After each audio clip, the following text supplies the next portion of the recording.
Hello everyone.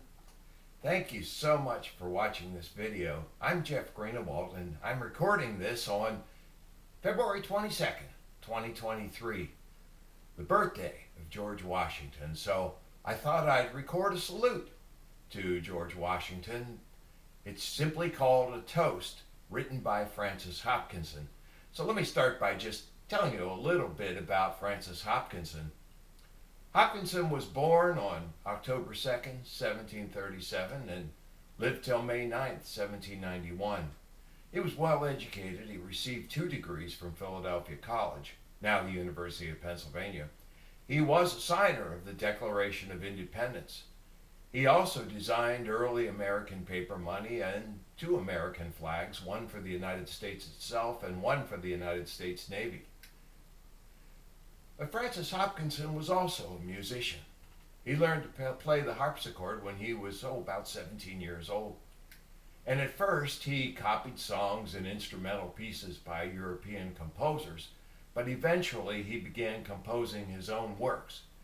And Francis Hopkinson was a true amateur musician, since he practiced music purely for the love of it, and he wasn't paid for his services. He wrote a toast for George Washington and published it in the Pennsylvania Gazette in 1778. The publication had to take place in York, Pennsylvania. Normally, the Pennsylvania Gazette was published by Benjamin Franklin in Philadelphia, but the British occupied Philadelphia at the time this song was published.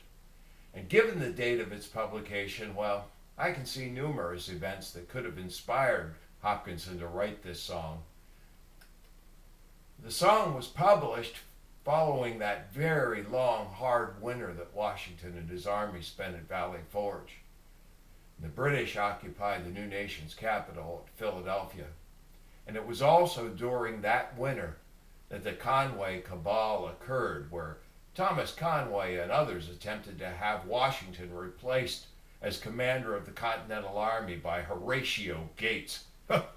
Thankfully, the Conway Cabal was a failure, because I believe that the replacement of Washington by Horatio Gates would have created a major disaster for American fortunes.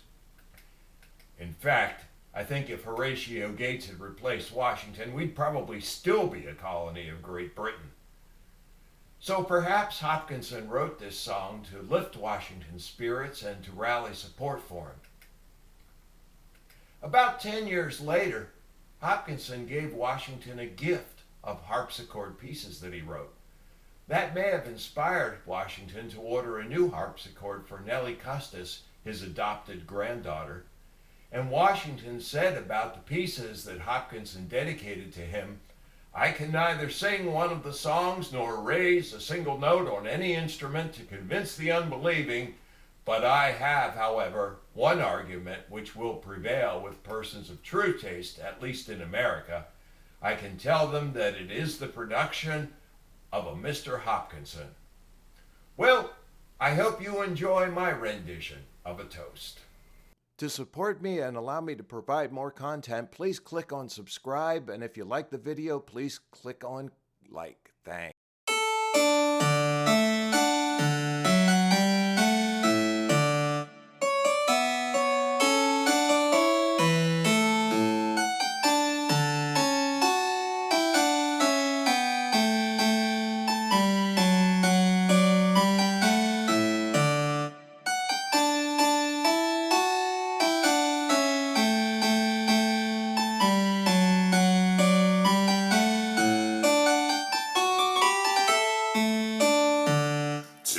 Washington's have fill the bumper around, for he is our glory and pride.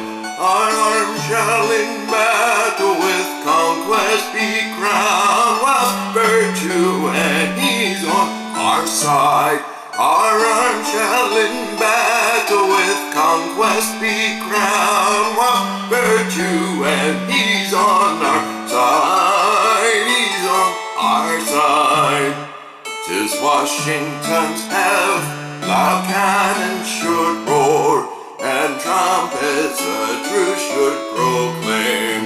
There cannot be found, search all the world,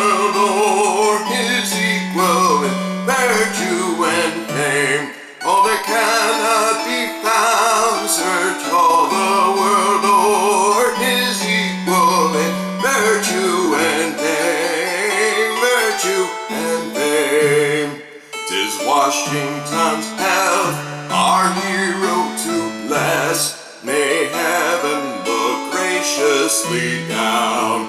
Oh, long may he live, our hearts to possess, and freedom still call him her own.